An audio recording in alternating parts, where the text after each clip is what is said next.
theme of my list is daring. The theme of my Daring. list is daring. Okay. God, he's gonna throw in some fucking nasty ass fucking movies. Do you want to try me, Mine's Ramel? pretty- Is today the day that you Mine's want to kind do of it? chalk. They actually, mine's pretty basic. Nothing really crazy, nothing out of this world. Right. Just good movies that were entertaining. Like, and we don't have to go so crazy with this. And the thing is, like I was telling you guys, like I did not realize what movies actually came out this year. I thought so everything that was came a out in little tough. 2020. So Yes. looking back, It was found a little some tough gems. because there's a couple movies that I'm not sure that are even on my list that I'm not honestly sure if they're even part of this. Yeah. Some of these You're not even might- sure if they're might part have of this actually year? come out in 2020. Okay, this is Yeah. gonna be a great episode. Let's get started then. Jesus Christ. Let's You go sure you ahead. want to run out and grab Cheers. some booze real quick? Fucking Christ! One job, one homework assignment, and he's standing up in front of the class going, so like, by the like, I don't know if like all these are like of this year. I will not lie to you. I just did this list about 20 minutes ago, and welcome to the show, ladies and gentlemen. It is the Small Screen Society. It's episode 106. We are here. We are live. Rom, Gab, Angelo. It is the end of the year, the end of 2021. I got my party shirt on. Hell yeah, Let's player. fucking ride. How you doing, And boys? I have on my Doing I've great. had it with you face. What do you mean you made it funny? You know what? I made mine yesterday in about 4 minutes, then thought about it today for an additional 6 minutes. Plugged in some different ones, and it's all up here. I don't even have it written down. So I'm going to probably fuck it up. Yeah, so we are here. We are it's the end of 2021. We want to discuss what movies we liked from this year. Right. We decided on 5 each, top 5 movies of the year. Movies had to be released in 2021. Right. So let's see who gets that right and who gets that wrong. Possibly some might sneak in that are No, 2020. no one's sneaking in. You're getting kicked out. I don't know who wants to start. Do we want to do each one, or should we go all of our 5s, all of our 4s, all of our 3, all of our 2, and then all of our 1s? Okay, I think that's a little bit more. So we instead of having to do a little like ebb and flow, Okay. we can all stay in that. Okay. So, All right. how about because I'm just so curious how much you fucked up the assignment. Ramel, why don't you start us off and tell us what? Please step into my boardroom. Tell us what your number 5 movie is of 2021. Coming in at number 5 for Rom's top 5 movies of 2021. I have The End. I have In the Heights. In the Heights. In that the was Heights. 2021. Heights, okay. 2021. It was an HBO Max same day release in theaters, yeah. or was it just HBO Max because at the time the theaters weren't running? No, I think they were running. I think it was both. Okay. I think was the whole 2021 for HBO Max was both. I think it was both. Essentially, I believe so. Yes. Yes, In the Heights was a really good movie, a movie that I did watch multiple times. And that was a big factor for me in this decision making. Obviously, I'm not going to pick a movie that I see once and then go, I don't really give a shit about seeing it again. Right. I actually saw this movie and all of the movies that are on my list multiple times in the year 2021. So Okay. That's very good. It was a good movie. Obviously, I think we've reviewed it. We've reviewed it already, so I'm not going to really go too far into it. But I really enjoyed it. It gave me a lot of nostalgia from a Latino family aspect. What's not to like? The music was pretty good. Fuck it, New York. Good time. Fuck it, good time. Summer. You know, a lot of cool shit. Yeah, that was number 5. In the Heights. Fico, what's your number 5 film for 2021? It was something that we actually just reviewed not too long ago. The epic western "Harder They Fall" was my number 5. Like I again texted you guys this on the side that it was really hard to kind of figure out what my top 5 movies are because the ones that we've just reviewed are so fresh in my mind. This one, I think I could have seen that in January, and it still would have made this list because we had so much great stuff to say about it: the soundtrack, the acting, casting. So yeah, that one really stuck out for me as a real home run there in 2021.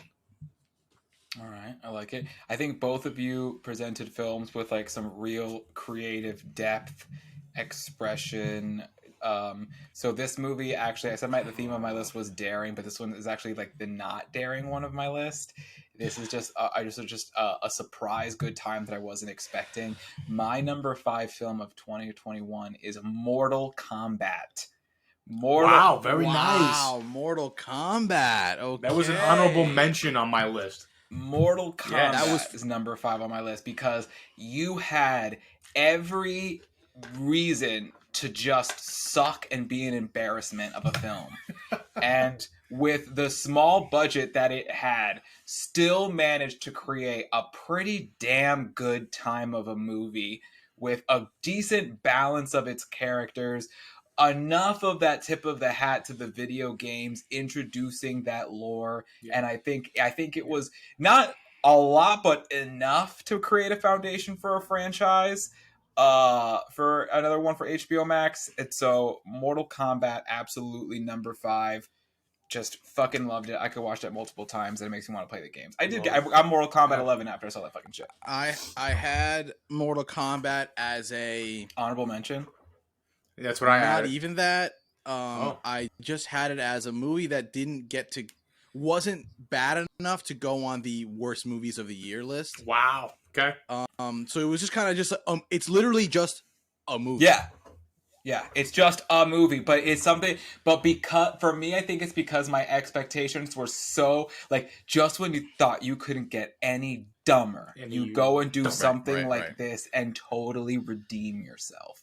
So I just, to me, it was just like an outstanding. Their interpretation for Scorpion and Sub-Zero, and like the lines, it was unique. I was fucking Asian cast, so many Asians in that movie, so creative. I think it was a step, because you know about me, I'm about representation in IPs, and if you're trying to create more Asian leads and Asian characters, I'm like, the Mortal Kombat IP, like do it there, and they did it, and they did such a great job.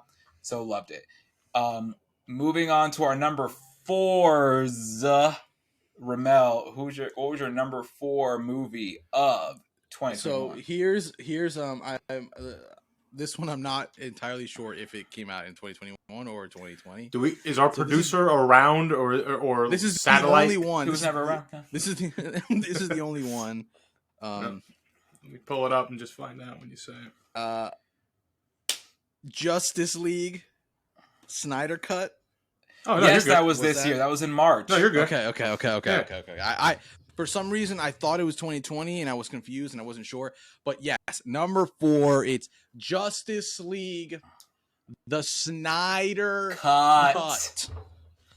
Okay. It was a long movie. But not very many movies to me, and it's kind of an unprecedented thing where a movie gets to be released and then just like randomly, because fans demand it, another version of the movie that's fucking 2.5 hours longer or whatever comes out, which is absurd because it's basically another movie added to it. Gets released, and like that alone makes it to me like a very unique and special scenario that's worth watching regardless. Right. But it was well done.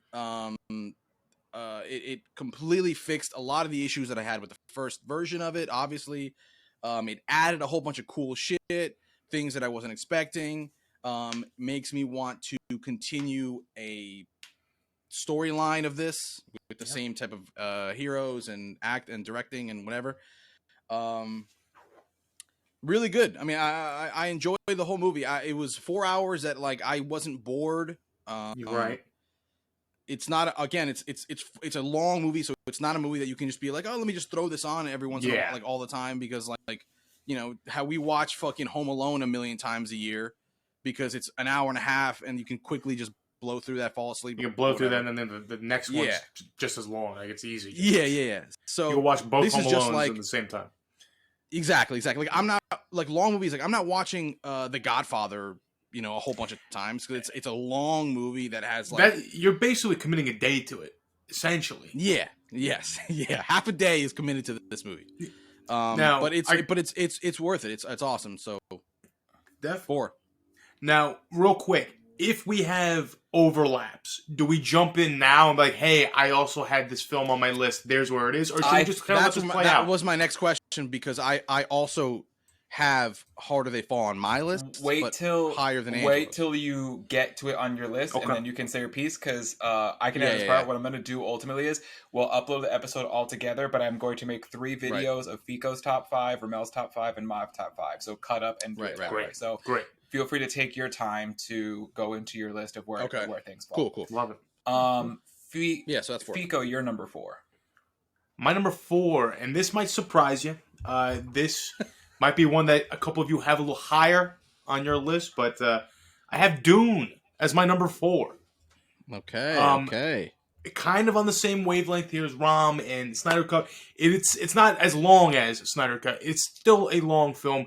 It's still a bit much to really commit to watch, But I was just, I think, mesmerized and taken back by how great the visuals were, how great the storytelling and the acting was again in it. I am looking forward, as per our conversation for when we reviewed that, to see how they go about bringing the rest of those books to life. So it won me over. It was a movie that I didn't think I was going to enjoy, but ultimately it really pulled me in, and now I'm clamoring for more Dune, Hell yeah. Excellent. My number 4, unfortunately, guys, actually it's not as daring. It's another shallow one. My number 4 movie of 2021 is... Please don't be anime. Is kinda. It's anime adjacent, I think you could say, is the kaiju epic Godzilla vs. Kong. Oh, okay. That one for me was an honorable mention. Godzilla vs. Kong is my number 4 movie of 2021. Because how fucking dare you make such a fun movie? How fucking dare you make such a fun movie where it falls into all of the tropes and cliches of these disaster movies where the bad guy is such an asshole and then meets their end at the hand of the beast. You have each one, and in these versus movie, one wins a round, another one wins another round, and then ultimately have to come together because there's an actual other bad guy. Like this movie, for all reasons, is bad, but it's just like no, it knows what it is and it does it well.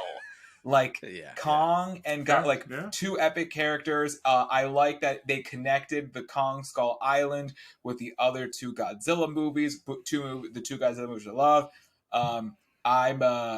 It's not Japanese anime, but like I have a very soft spot for that old hanging by a string Ghidorah Godzilla movies, where it's guys in suits. I love kaiju stuff. It's I wish, what's that shit called with the robots? Pacific Rim would be done better.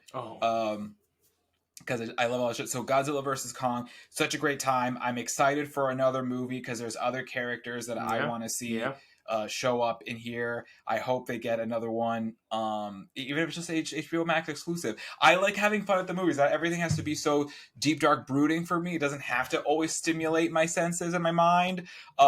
I also enjoy just a real, just a dumb, fun flick, and Godzilla vs. Kong delivered that in 2014. So congratulations, HBO and Warner. I hate y'all executives, but 2 of your movies are already on my top 5.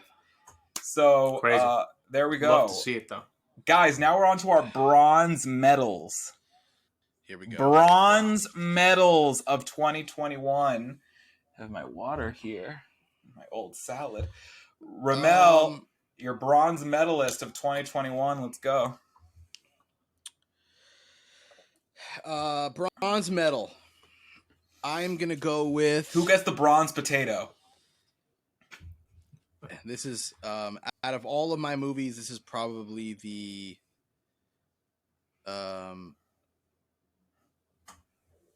probably one that you won't expect this high up. But I'm gonna go with Suicide Squad. Oh wow, great!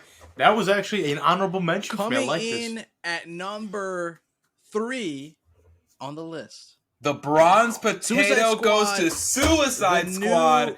The new and improved Suicide Squad, I thought was fucking hilarious. Yeah. It had all of the makings of just like a funny, like jokey, comic book movie type thing, without it being too corny. Like, it was basically just a long movie making fun of itself. That's how I felt. Yes. Like, you cannot take a movie seriously when you have John Cena wearing a dick helmet as a superhero or villain hero-esque thing. Tidy whities. A guy that like is polka dots, like That was fucking awesome. a girl that controls rats. Like, these are things that just like are clearly just like fucking jokes. Mhm. You know what I Yeah. mean? So really well done. Raunchy, violent, vulgar. Like, these are, if you're gonna go this route, just go all the way, and they did that, it looks like.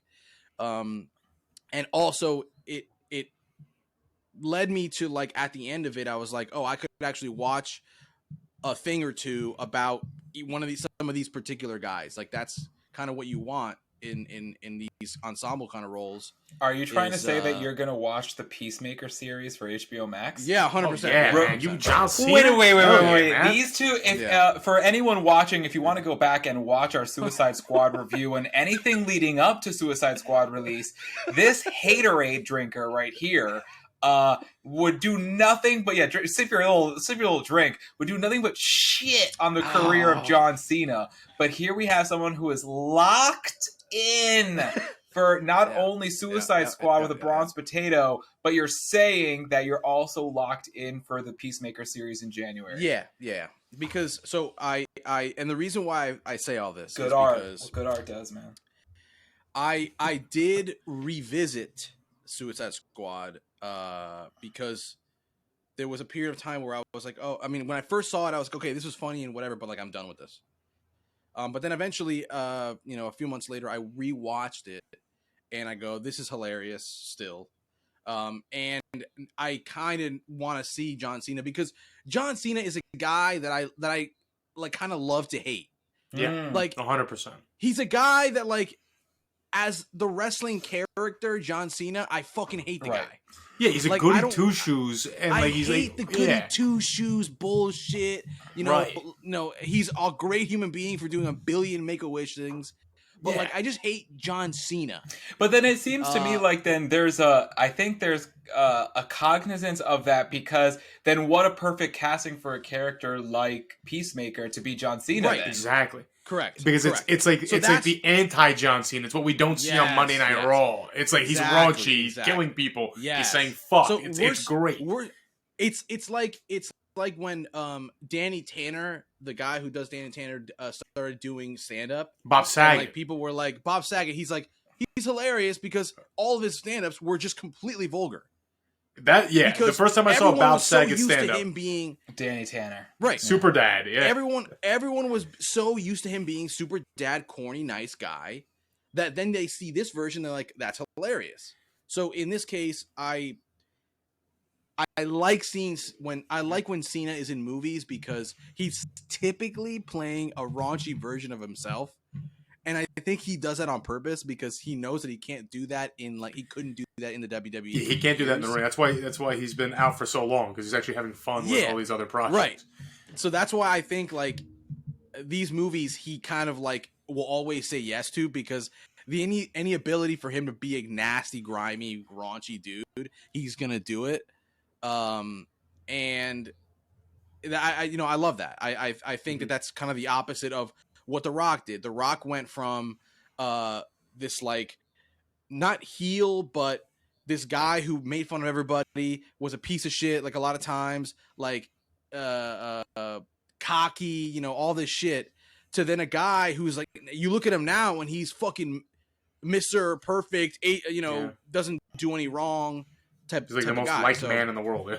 yeah, like, you know, possible running for president type of guy. You know what I mean? Yeah. Like, so these guys, they are so used to being a certain way in the ring that then they get to do this outside of the ring, and John Cena is one of them. So him alone really is like a main reason why I'm gonna see the movie or see the show. But this movie was good overall. What's his name? Tim Gunn or whatever the fuck his name is. James Gunn. James I Gunn. think it's whatever. James. Tim no, Gunn. Tim Gunn. Tim Gunn is the guy from America's Next Top Model or some shit like that. From Project Runway. Project Runway. Yeah, you know no, what I you're mean? thinking Yeah, of James so- Gunn. Yeah. But yeah, so James Gunn, he did a really good job. And you know, my hat's off to him for completely fixing whatever the fuck happened with the first one. Definitely. All right, that's great. Fico, who get your bronze potato? Bronze potato. Shang-Chi and the Legend of the Ten Rings. Wow. What is happening today? What is happening And I tell today? you what, I literally just changed this.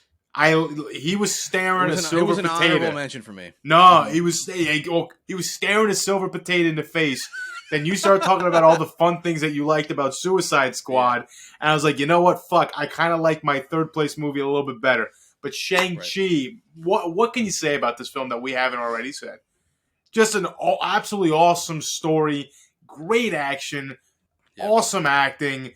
Just, it was an epic. It was another one of those movies where I didn't even want to give the time of day to when I first saw it was going to be part of the whole universe, and then I watched it. I'm like, let's get the next one out now. Let's keep this going. Let's see where this goes. So I liked it. It was great. It was a fucking great flick. Yeah. Like Gab said, you like to have fun at the movies. You know, it's entertainment, it's art. This movie was that. This was a fun time. You were into everything. The sequences, the choreography, fantastic, all the way around. Representation, again, big thing that we've been talking about the last couple years. That's there, full bloom. So you love to see that. So yeah, man, it really made a case for my silver potato, but just kind of going through some of the processes just now, I think bronze potato is just fine. You know, not wrong with bronze. Nothing's Bronze wrong with potatoes. bronze. Bronze is a great place to be, especially for all the movies that we rated this year. Like, to make it there, Absolutely. that's a great feat. I guess this is where my list gets less just fun at the movies and more appreciative. My bronze potato for 2021 Correct. has to go for a movie that I feel, unfortunately, has not gotten really any of the buzz it deserves. Maybe around Oscar and award time that will revive and it will bring it some interest, especially as it hits streaming and other ways to view it. But Steven Spielberg's West Side Story is my number 3, my bronze potato winner for 2021, because watching that movie was one of those things, a recent release, that just made me go, most movies suck. Like, we forget that Spielberg is one of the greatest living directors, Right. like that ever. What he chooses to do with the camera and directively with that film, the musical numbers, the performances, the dances, the casting, the acting. I was like, it's a musical, and I know musicals aren't for everyone, and also it's Latino. It's about Latin people, and I also in New York, so we have a little commonality there with In the Heights and West Side Story. But it has the legacy of Rita Moreno from 1961, where she won an Oscar for her role as Anita, and she gets to be in this movie as well. It has a weakness in that it's Tony and Maria, I actually think, are the weakest part of the movie, and that they're supposed to be a Romeo and Juliet, your leads, but everything around them, and even Ansel Elgort, who I don't like, and he has a bit of controversy around him for his internet activity, but Friend of the show, Gina, our friend Gina, is obsessed with that guy. oh really? Well, watch this movie. Ansel, Is that the same guy, Ansel? Ansel whatever? Yeah, it's Elgort, who probably did some- that Baby that's- Driver or something like that. Yeah, I think He that. did I think that. guy. Well, surprise, surprise, the man can fucking sing. He can sing really good. And I was just like, the 1961, there were some tracks from the musical in the 1961 version. I'm like, oh, that's fine. And then I heard them in this version with these performers, and I was like, God damn it, that's good. That's a good. God damn, I like her. That's a good. Well, I like her. That's a good song, man. That's a good song, bitch. Yeah. Their performance, for anyone watching, if you don't want to watch the musical, fine, fuck it. But like, if you can just watch their performance of America, when they perform America, not only does it top the 1961 version, but the end, I was crying at the end of it, like from joy, from like just how beautiful of a number, the colors, the dancing, the everything, and just like Why don't I? it's Why so do I not remember that song? you don't. And it'll be in America. Okay, and in America. Isn't that song by Neil Diamond? They're coming to America. That one, no. No, that's what I got in my head. disrespect. You just That's what I have disrespected in my us. head. Matt. No, asshole. That's what I have in my head. Ramel, I know if you watch it, especially that performance, you'll see exactly the moment where I start crying. You'll know it. You'll know exactly the moment where I start crying. So, but I haven't seen I haven't seen it. I have seen reviews for it, and it's gotten some pretty decent reviews. It's gotten high marks. Yeah. So it's one of those movies where, and I will discuss it at the end of this, that like movies that I wish I had seen this year, that came out this year, that I didn't get to see, for whatever reason. That's 100% one of yes, and it was a theater exclusive movie, so I know that's something that definitely was a detriment to it to be able to wrap in viewers. But I'm hopeful because award season will be closer to the spring, early 2021 as well. I think it's the it's the Golden Globes that got moved. But I'm It's funny because it really is like you're at a campfire and you're just getting hammered just to get through it. Jesus Christ. Put me so to sleep. If you haven't seen it, I highly recommend it. It's one of those films where you're like, this is filmmaking. What Spielberg does in this, like, that's filmmaking. How he works with the camera and the color. Ramel! Christ. And everything, I think, is just absolutely phenomenal. Watch it if you have the chance, and I'm hoping it gets some buzz in award season at the very least. Yeah. Silver medalists. Ramel with the drinking problem. Go ahead. the Silver Potato. So this is a movie that was brought up already. For me, I have to go with Harder They Fall. The Silver Potato goes to Harder They Fall. To me, this movie had everything that I could possibly want in a Western type movie. Yeah. It had sick shooting fucking scenes, because like that's that's what you want. You have an incredible story. You have a twist at the end. Mm-hmm. What movie isn't good without a twist at the end? Yeah, you need the twist. You have incredible scenery, incredible cinematography, incredible colors. Just it visually stunning to me. Music. Music is insane. Killed it. Music Like, killed it. So good in that movie.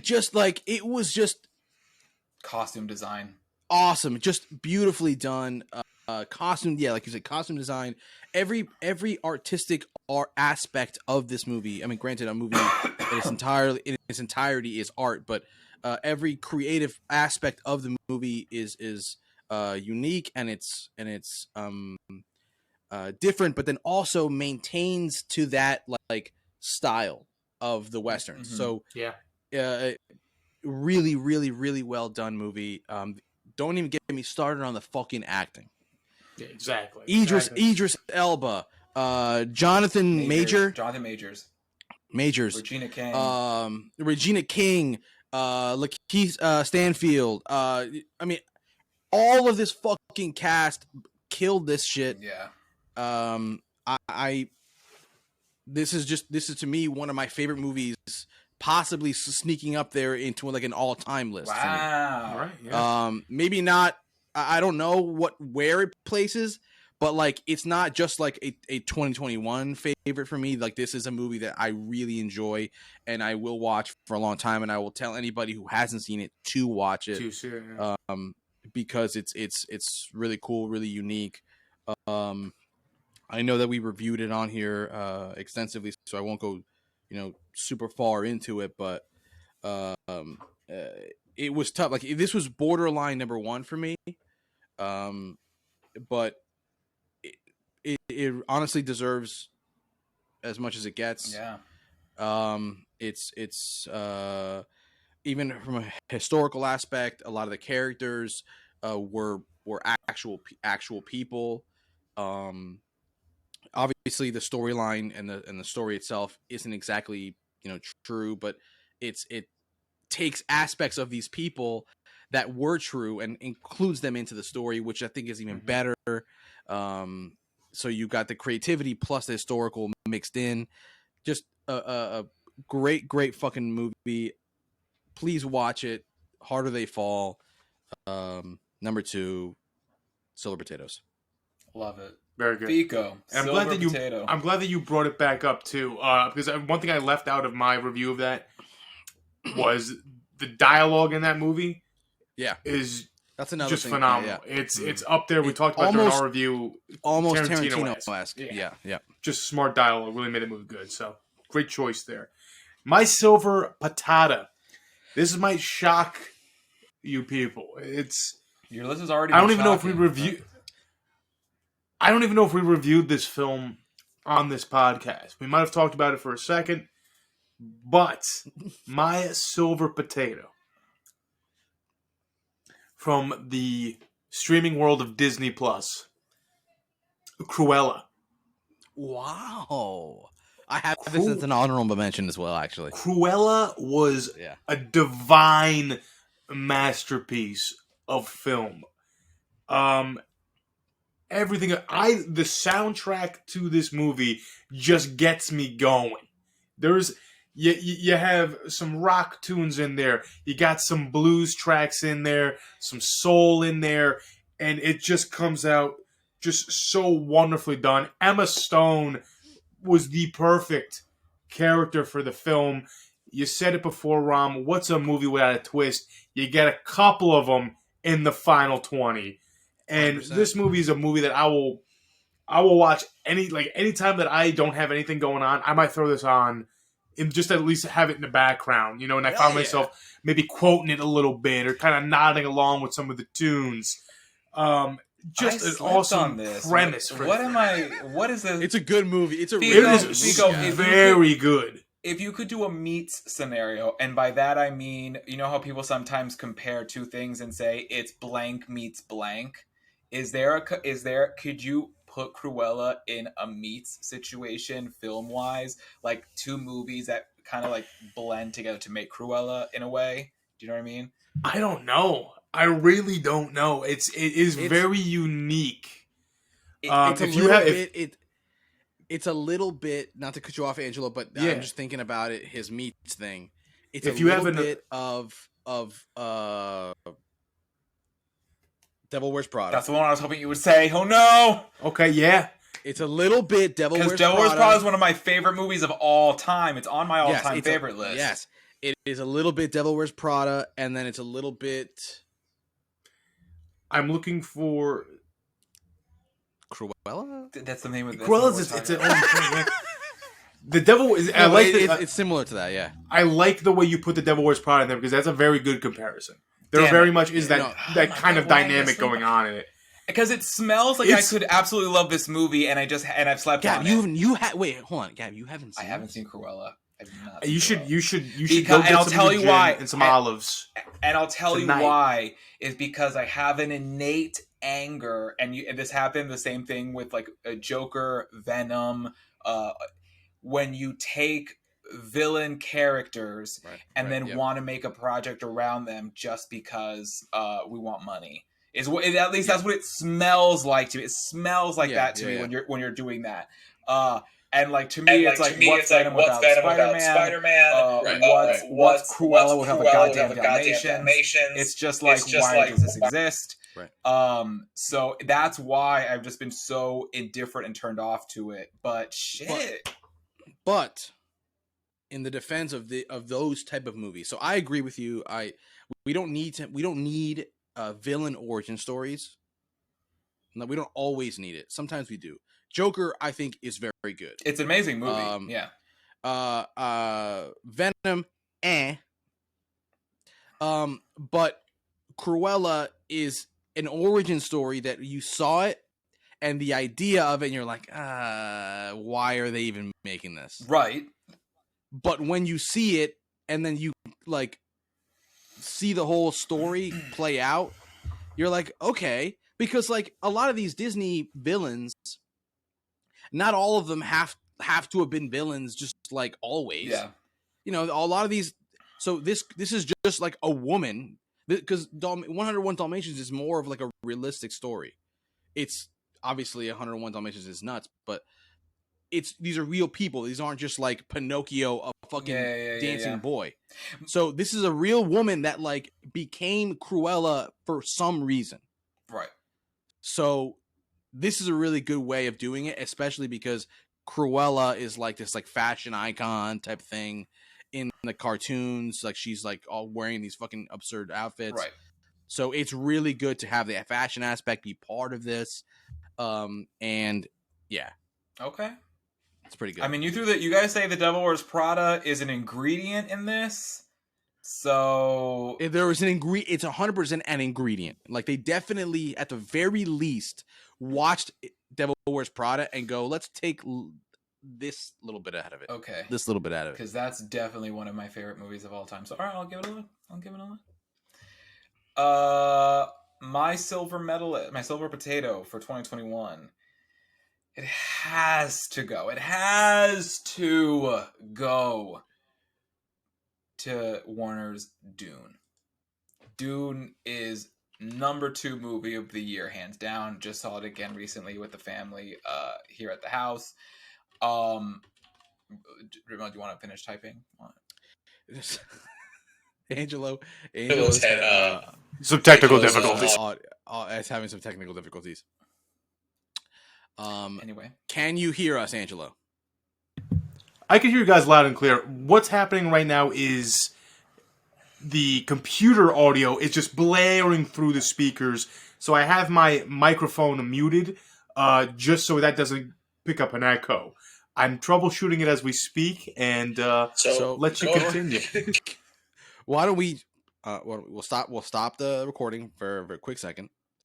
You can fix your audio, and then we will come back on, because that's the magic of using computers. 1, 2, 3.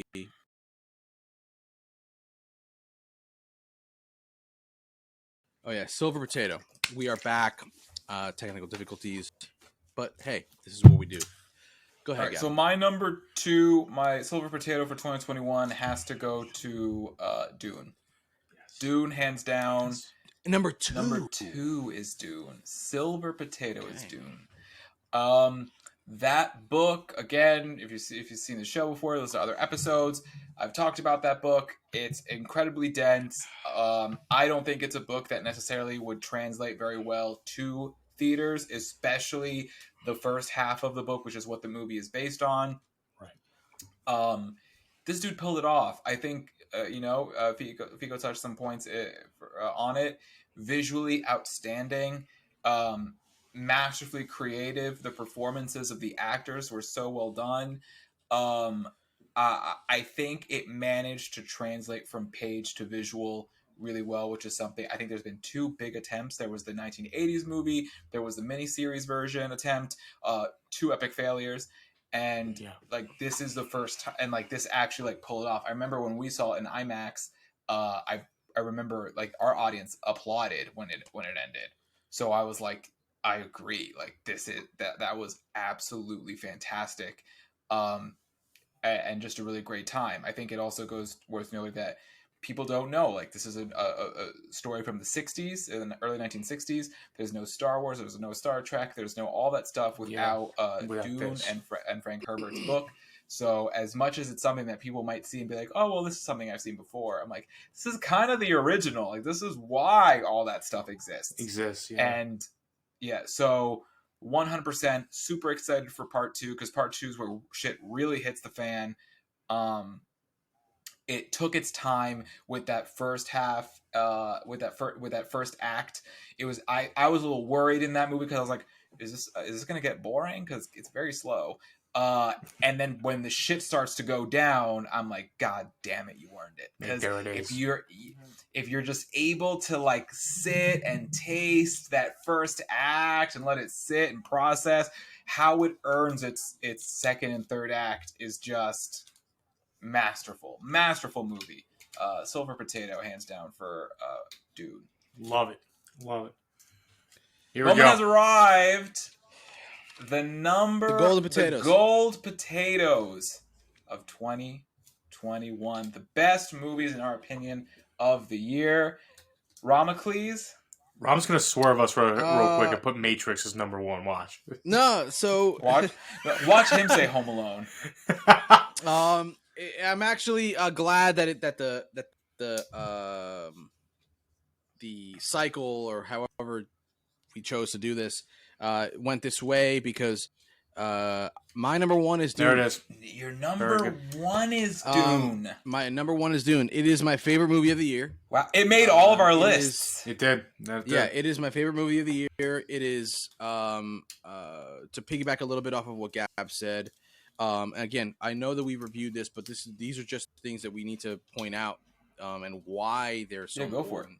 Yeah. This movie is just, it's 2.5 hours, but they do, the director and the crew, they do just enough to where you've got these moments that are quiet, like they explain things out, they draw things out, they give us moments where we're supposed to pay attention and like learn about the characters and like really understand things, to then, but they don't draw it out too long. Right.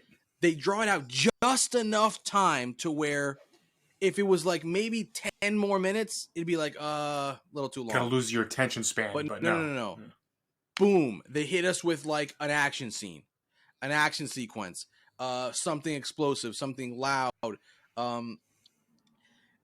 It just was so perfectly organized, so perfectly, everything was so perfectly placed, visually just incredible. Like I watched it recently with my aunts a couple days ago, and holy shit, it reminds me, like I'm watching on a regular size television, maybe like 50 inches, and I'm like, fuck, like this is so good. I wish I was watching this on a fucking huge TV.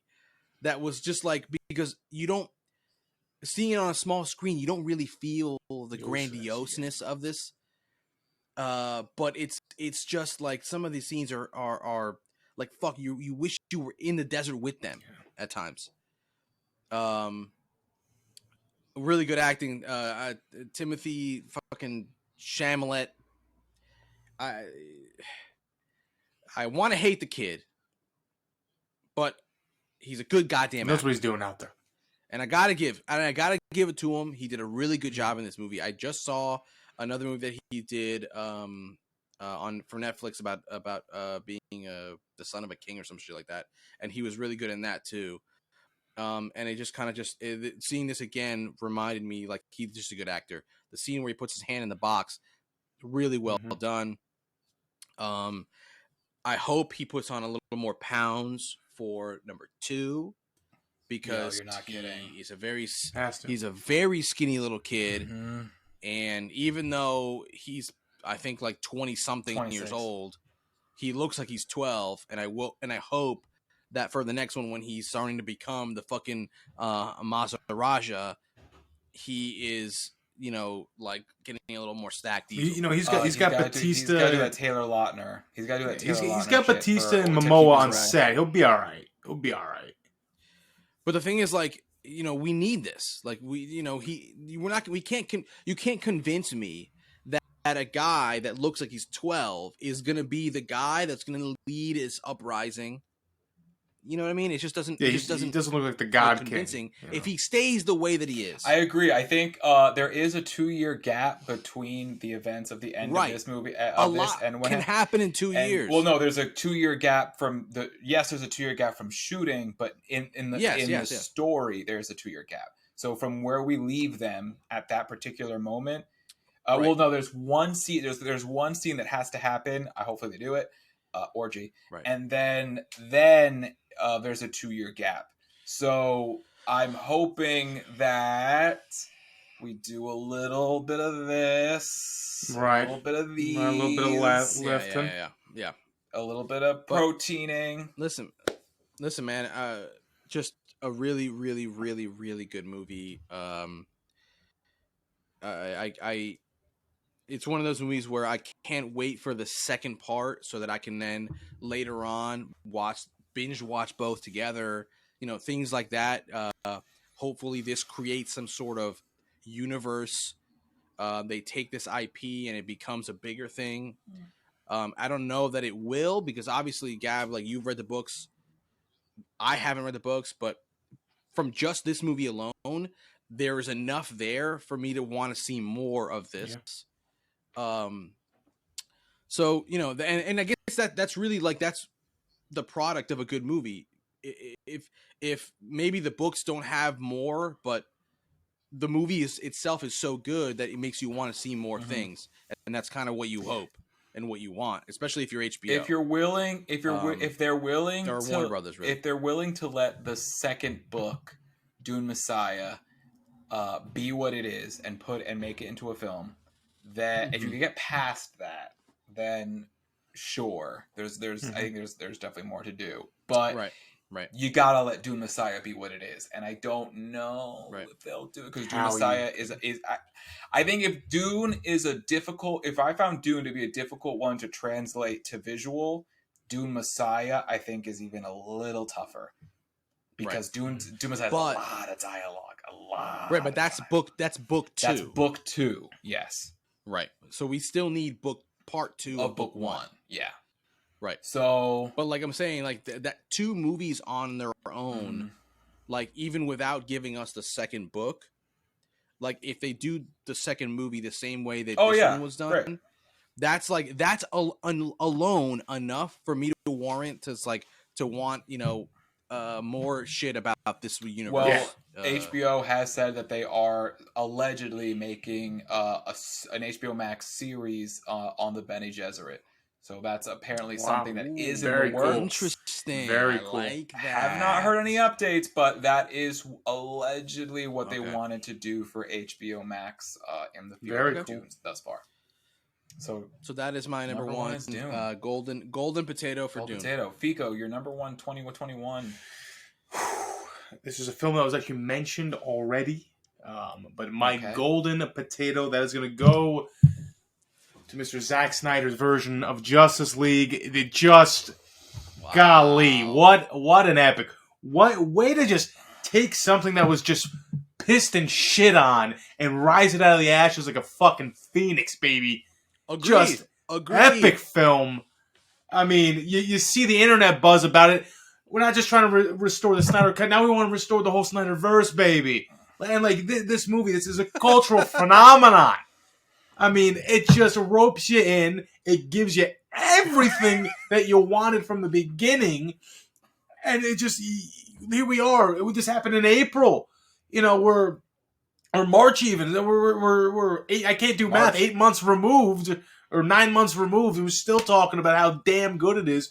And you can't go on Twitter without seeing someone talking about it. This was the film for me of 2021. Yes. My gold potato. Why even bother? Why we even do this? It's I knew what it was gonna be from the moment we decided to do this goddamn shit. It's obviously going to be Black Widow. Just kidding. Oh! It is. that Swerve! I almost I believed believed it. for a I second. believed. Did you almost hear the glass shatter of Stone Cold's Yeah. theme music coming out into the ring?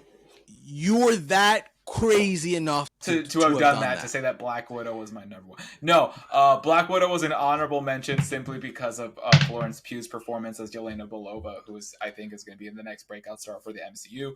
Florence Pugh, I'm waiting for your Oscar. Can't wait for you to get it. But no, my number one movie. If you want to see Florence Pugh, then watch. What the fuck is the name of the Midsommar? Damn it. Midsommar. No, thank you. I read the synopsis. I watched clips. No. I'm not doing that. This is my time. This is my time. This is my number one movie. We're not talking about Midsommar. We're not talking about Okay, Midsommar. go ahead. Jesus Christ. Wait, did that come out in 2021? No. Oh, fuck. I would have put it on the list. My number one movie of 2021 is obviously Zack Snyder's Justice League. Yes. There was literally a time when executives and bitches were saying this doesn't exist, it's never gonna happen, you're never gonna get it, suck my balls, suck my taint, we are the executives, not you, go fuck yourselves. And then fans took to Twitter, said hold my drink, and now I'm literally holding it in my hand. The Amazing. 4 hour, I mean, just alone, I'm saying this is a 4 hour movie and I'm fine with it. What more do you need? Like that, right. The end of review. It's 4 hours, and at no point am I like, oh, this part's going on a little long. I love every, and yes, and sorry, Spider-Man: No Way Home. First act, I was like, how much? I told you that shit's bun. Come on, yo, that shit wasn't that bad. It's not that it was bad. It wasn't bad. It was a decent movie. But I'm like, there are moments that lull. There are moments that lulled. And this maintained the tempo the entire thing. For 4 hours, it didn't drop the ball. It didn't take a break. It didn't phone in the performance for a scene. They didn't stop for some coffee and heroin. They just kept delivering the whole freaking thing. It's number one. People don't even buy Blu-rays anymore. But like, I was just like, no, this might be it. I can just download that shit. No, because I want to show my. I'm a Snyder head. I'm showing my full. When I say download, I mean I purchase legally purchase, the and then when I say that I download, I mean I legally purchase via the stores. Correct. Jesus Christ.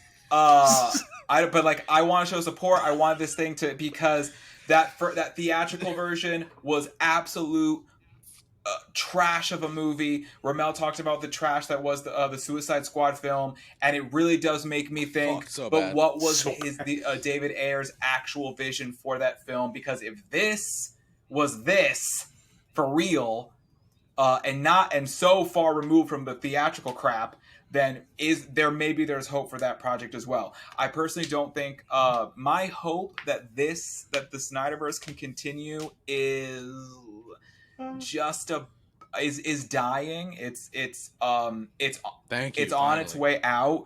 Ben Affleck did state in an interview very recently he doesn't want to ever do any more IP projects. He's retired from that. People brought in his age, like now he's hitting 50, like leave him alone, like he doesn't want to do it anymore because he's 50. Yet Michael Keaton is Batman now again at like 80. Yeah, but that's why Keaton he's also in like, he's also probably going to be in like 45 seconds. Yeah, that's still. But cool, Michael Keaton is also going to be a mentor for. But I just think I personally don't think that the current direction of Warner Brothers knows what it's doing. I don't. I think that there's a lot of support for this. Fico's right. You still see someone fucking talking about this every other day. This is it, man. This is it. When people say restore the Snyderverse, the funny thing about that is until The Flash comes out and perhaps changes everything, the Snyderverse never died. Everything is still technically the Snyderverse. Every movie and every project and everything that's come out is still set in this universe. So it's Yeah. not dead. The casts are all the same. No one's been recast except for a Batman that takes place in an alternate world. So the restore part isn't an issue. Now, the thing with this is, he said he had 2 more movies left of this, but I'm like, make 1 more 4-hour fucking movie, combine the 2 stories, and get it done. And, like, let him just finish the story. Yeah. And then DC, Warner Brothers, back to you, whatever you want to make. If you want to make fucking a Plastic Man fucking trilogy, knock yourselves out. I'll be fine. But number 1 movie, amazing. So well done. Gold potato. Zack Snyder, you son of a bitch. I love you so much. There it is. Live long and prosper. I love that. We did it, boys. I love that. 2 films is on all of our lists. Very nice. Very nice. Very, very nice. I don't want to leave this episode without, at the very least, because we do have a little bit of time left. I do want to discuss movies that really pissed me off. Yeah, sure. Let's do it. Go ahead, do your rant. I'm going to start with the most recent one that really pissed me off, and that was Matrix 4. Yeah. It is on the top worst movies of It's the on year. our shit list. The Matrix 4 on the shit list. I'm not even going to discuss it because Just go back last we've episode. discussed it too much. Let's give that one It's a not listen. worth it. It's not worth it. Next on the list, The Many Saints of Thank Newark. you. Say it. Tell him. Tell Oh him. yeah, that was Garbage. What the flying goddamn fuck? They took a They thing dropped that ball. that is so important to us, especially us in goddamn New Jersey. You pissed on. They dropped that ball. They did. You took they a dropped it. thing, you put Newark in the title, you made it so New Jersey, you made it extra New Jersey, and you made it shit. It doesn't. It felt dull. It felt boring. There are parts of it where I was like, "Why is this even in the movie?" Yeah. It just, I either give me a show that's a prequel of fucking Tony building himself up to becoming what he became, or don't give me anything at all Yeah, this is at this point. Wasted our lives Because- on that one. So much promise. An hour and a half, 2 hours of Tony fiddling around, and then Chris's dad. Who gives a Yeah, shit? that shit was garbage. Garbage. The only good parts were Junior and Tony. Junior because he was backstabbing the shit out of motherfuckers. Yeah. It made me hate Junior even more. For fuck's sake. Correct. It's just Correct. I guess that's the one good job it did. But that shit sucked. Next, shitty movie, Space Jam fuck that shit. 2. Terrible fucking movie, awfully done. We don't give a shit about LeBron, and we do not give a shit about these new forced WB characters thrown into this Space Jam universe. new force. They were all throwbacks. What are you talking about? No, I'm saying like they were newly forced into this movie. Oh. Like the original movie didn't have any WB characters. Oh, It was yeah, just yeah, the yeah, Looney yeah, Tunes. yeah. So Space Jam is out. Trash. Tom and Jerry, garbage. I don't even have to speak on that. I don't. It was fucking terrible. For me, if something's a kids movie, I just leave it alone because like I don't know how kids liked it. And Did we Tom and watch that? Tom and Jerry and Space Jam are for children. Did we- Like Yeah. do we watch Tom and Jerry at your house? know, Were we man. drunk? No. You sure we didn't watch it at your house? It's possible. We were drunk. It's That possible. little girl from Kick-Ass is in it. It's she possible. was, yeah. Yeah. Chloe Oh yeah, we Grace. watched that shit at your house. That shit was crazy. Am I drunk right now? Might be. Yeah, wrap it up. It's We gotta possible. wrap It's it all up. possible. It's all possible. Lastly, on my shit list is a movie called Awake that I just recently saw. That it was probably the worst movie that I've ever seen in a while. It is a movie where the world, there's some sort of alien apocalypse thing that happens that cuts off electricity in the world, right? But what happens is it also shuts off our like electrons to the point where we all cannot sleep. It fucks up humans. So all the power in the world gets shut off. Everything gets fucked up. It's this big apocalyptic event. But what happens to us as humans is that we are no longer able to sleep. So humans start to go days and days and days and days and weeks without sleeping. So their brains start to go fucking nuts. They start to kill each other. They start to do crazy shit.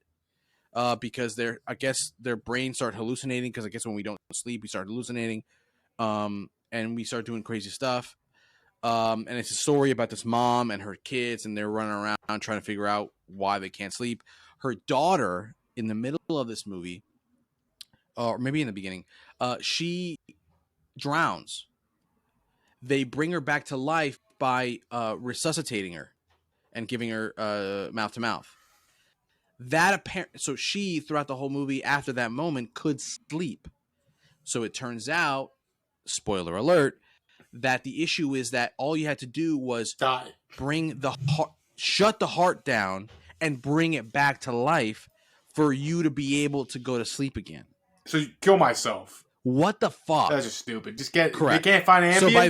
So by the end, the kid, the son, gets fucking shot or whatever, knocked out by some guy, and they're at a hospital. So the daughter, can't figure out what to do. So she just electrocutes him with the paddles, the paddle things, and she wakes him up. He dies. She brings him back to life, and then he can sleep. So that at the end, they're like, "Oh, mom, what do we do?" They drown the mom on purpose, and then bring her back to life, and that's how it ends. Terrible movie. Why is Netflix doing these type of shit? Fuck? Worst movie I saw this whole year. Even worse than the cartoony movies and the shitty movies that I saw. Just a bad movie. That was a Netflix original? It was a Netflix original, yes. Yeah, correct. so I think that's something that's starting to worry me a little bit, is that I think Netflix has to refocus on just throwing a bunch of shit at the wall and instead be more intentional on what it's creating. Because even watching the first episode of the Book of Boba Fett, that maybe we can review next week, with the second episode, I'm looking at the quality of the special effects, and then I'm thinking back to Cowboy Bebop and how they literally just did a suburban house and just put a fucking another moon in the sky to be like, look, it's a different planet. Like, this is so lazy. So void of creativity and funds, and if you're gonna make a space epic, make a fucking space epic. And I think that there's just a lot of projects at Netflix that are really dropping the ball, and but I think what they have ultimately going for them is only their seniority. But in terms of quality, I'm like, Netflix has to pick it up. I haven't really touched anything on them so specifically to really kind of get the juices flowing, if you will. So I'd like to next week, I know we are back to regular scheduled programming. I would like to, there's a couple of shows that we need to bring back or at least review. We need to review season, it's got to be 15 of It's Always Sunny in Philadelphia. I'm dropping the ball on that. I think it's very important. It's only 8 or 9 episodes, maybe 10. I think that it's important that we watch those and review it. Angelo, you and I think that we should still give our reviews for what the fuck is it called? Curb Your Enthusiasm. Yeah. Because this season was hilarious. And Gab, we should also give you and I scores for Insecure. The finale just happened. These are shows that I know we focused this episode a lot on movies, but there are really good quality shows out that I think deserve to get season finale type reviews. I think we still have to review Gossip Girl's finale also. We do have to review. Did we not finish Gossip Girl? I don't believe we talked about it, did we? I thought we recall. did. I don't know if we finished the season. Maybe we haven't. I'll look back and find out. And if not, then next week we can spend 30 minutes on just sure. You can giving stop our final recording. reviews for some seasons. But yeah. Check you later, boys. Okie doke. I guess we'll end here since we've done too much. Not really. We've only done about 45 minutes. No, we've done an hour and a half. 50 minutes. We No. cut off at 30. We did 30 38 minutes. We did 30 No, minutes. 38 minutes. We did No, 30 that's wrong. minutes. 38. We cut off at 38 minutes. Okay. All right. Check you next week, next year, See you boys. next year. Yeah. Happy New Year, everyone. Happy New Year. Peace out.